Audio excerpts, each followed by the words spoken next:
नमस्कार।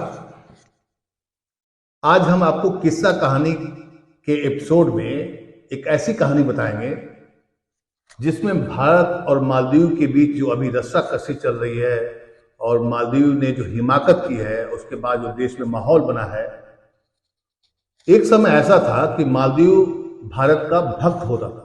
भक्त मतलब कि आंख मूंद करके सर नीचा रखना, इसे कहते हैं भक्त।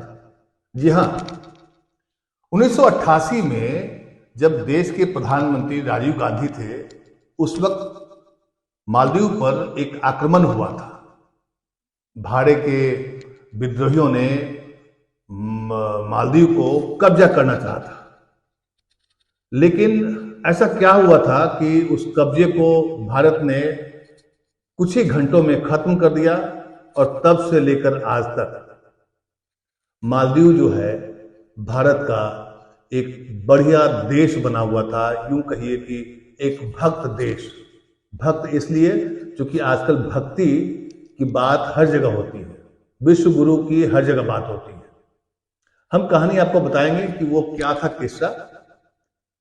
तो वो साल था 1988 और महीना था नवंबर। 3 नवंबर को वहां के तत्कालीन राष्ट्रपति अब्दुल गयूम इंडिया आ रहे थे। उनको लाने के लिए भारत से एक विमान भेजा गया था, लेकिन राजीव गांधी जो उस वक्त के प्रधानमंत्री थे, चुनाव के प्रचार के दौरान वो कहीं बाहर चले गए और उन्होंने खबर की, गयूम से बातचीत की कि कहा कि आप बाद में आइएगा, अभी छोड़ दीजिए।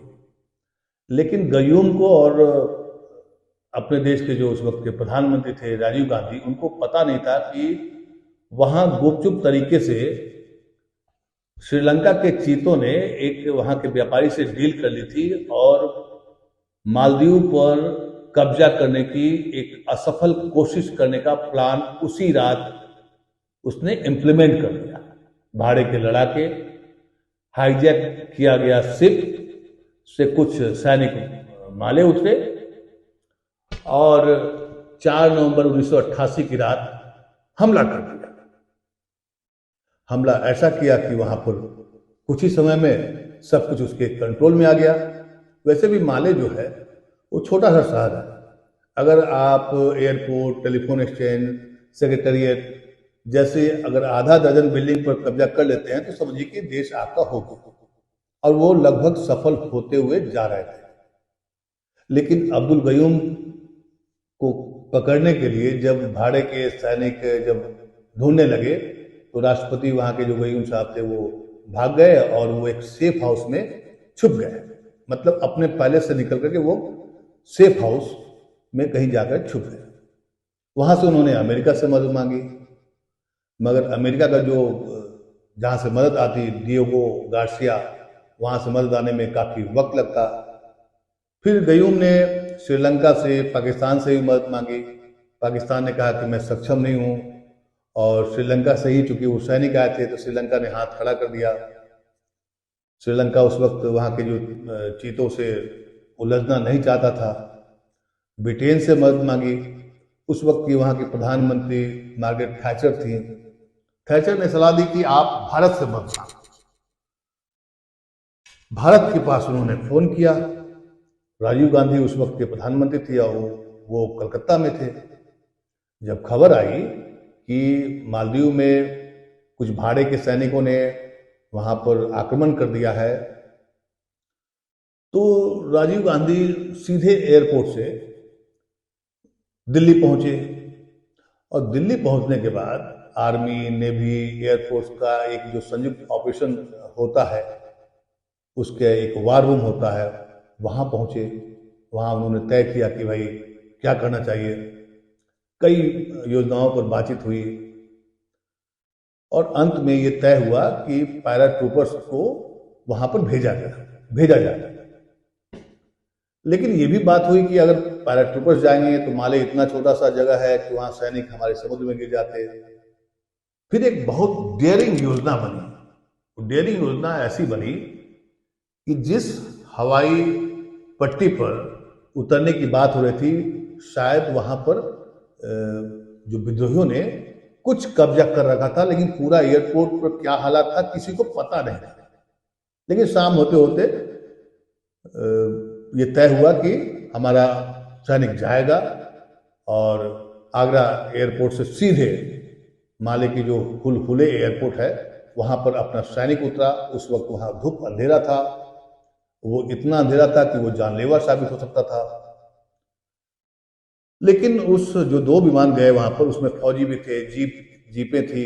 जैसे ही वहां विमान उतरा उसके बाद थोड़ी देर के बाद हमारे सैनिक वहां पर पसर गए और धीरे धीरे जितने भी विद्रोही थे माले में जो फैले हुए थे, पसरे हुए थे, कुछ ही घंटों में माले में जो विद्रोहियों थे उनकी लाशें बिखेर दी, खेल खत्म कर दिया। अब बात हुई कि भाई अब्दुल गय्यूम से बात किया जाए। अब्दुल गय्यूम कहाँ थे? वो सेफ हाउस में छिपे हुए थे। वहां पर जो हमारे माले के भारतीय राजदूत थे वहां गए, उनसे मिले। अब्दुल गय्यूम उस वक्त इतने डरे हुए थे, इतने हकलाए हुए थे कि वो उस वक्त की अगर रिपोर्ट अगर आप पढ़ेंगे तो समझ में आएगा, कोई भी आदमी डर जाएगा, समझ जाएगा कि भाई एक विद्रोह होता है, आपको पकड़ने के लिए, आपको मारने के लिए कोई सैनिक आता है और कुछ ही घंटों में वो विद्रोह खत्म हो जाता है। तो जहां वो छुपे हुए थे वो बिल्कुल थके हुए थे। ऐसा लग रहा था कि मतलब कि जान बची तो लाखों पाए, एक कहावत है। कुछ वैसी ही स्थिति अब्दुल गय्यूम की थी। जैसे ही अपने राजदूत वहां पहुंचे तो उन्होंने कहा कि मुझे राजीव गांधी से बात करा दीजिए। और रात के 3 बज रहे थे, समझिए 3 बजे रात में अब्दुल गय्यूम ने इच्छा जाहिर की कि नहीं, मुझे पहले राजीव गांधी से बात कराइए, मुझे उनको थैंक्स करना है। और जैसे ही वहां पर सेटेलाइट फोन से बात कराई गई तब जाकर के उनके जान में जान आई। इधर राजीव गांधी भी काफी चिंतित थे क्योंकि हमारे सैनिक गए थे, वो ऐसा ऑपरेशन था जहां पर कुछ भी हो सकता था। तो कहने का मतलब ये है कि जैसे ही 3 बजे भोर में वो बातचीत किए राजीव गांधी के पास, राजीव गांधी भी जगे हुए थे, उन्होंने बातचीत की और उसके बाद वो सोने चले गए। इस पूरी कहानी में जब आप इसकी रिपोर्ट पढ़ेंगे, कहीं आप सर्च करेंगे तो देखेंगे मालदीव जो था एक छोटा सा देश जो भारत के लिए, भारत के द्वारा, भारतीयों के द्वारा ही बनाया गया एक तरह से देश है। क्योंकि अगर उस समय विद्रोही कब्जा कर लेते तो सोचिए मालदीव की क्या हालत है। उसी मालदीव से आज की तारीख में भारत के टूरिज्म को लेकर के और भारत के प्रधानमंत्री पर जिस तरह से वहाँ के लोगों, मंत्रियों ने टीका टिप्पणी की है, और देश में इस वक्त मालदीव को बायकॉट करने का जो अभियान चल रहा है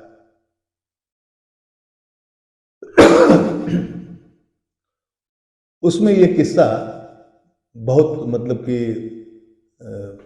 बताने की आवश्यकता इसलिए पड़ी क्योंकि देखिए,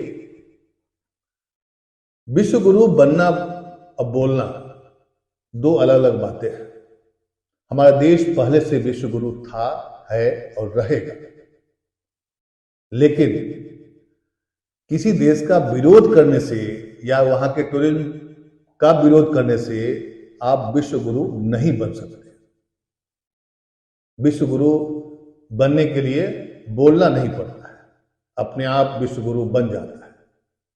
जिस वक्त श्रीलंका हो चाहे मालदीव हो, जब जब जरूरत पड़ी है, भारत हमेशा से अपनी सैन्य क्षमता और दूसरों देशों के लिए उसकी जो एक गरिमा है उसका पालन किया है। ये नहीं कि छिछुरापन टाइप का आप विरोध करना शुरू कर दें और आपके भक्त जो हैं बायकॉट मालदीव करें, बायकॉट मालदीव करें। मालदीव से बहुत सुंदर देश हमारा देश है, लेकिन इसका कतई मतलब ये नहीं हुआ कि आप किसी देश के लिए इस तरह का अभियान छेड़ें और कहें कि हम विश्व गुरु बन जाएं। किस्सा कहानी के एपिसोड में मैं इस पर और भी डिटेल बताऊंगा कि उस वक्त कैसे ये ऑपरेशन किया गया था, और इस ऑपरेशन का नाम ऑपरेशन कैक्टस रखा गया था, ऑपरेशन कैक्टस। तो ऑपरेशन कैक्टस कैसे हुआ था इस पर भी मैं आपको एक वीडियो बनाऊंगा, बताऊंगा कि उस वक्त के राजदूत, उस वक्त के जो सेना के जो अफसर थे, कौन कौन शामिल थे, मैं आपको अगले वीडियो में इसके बारे में बताऊंगा। नमस्कार।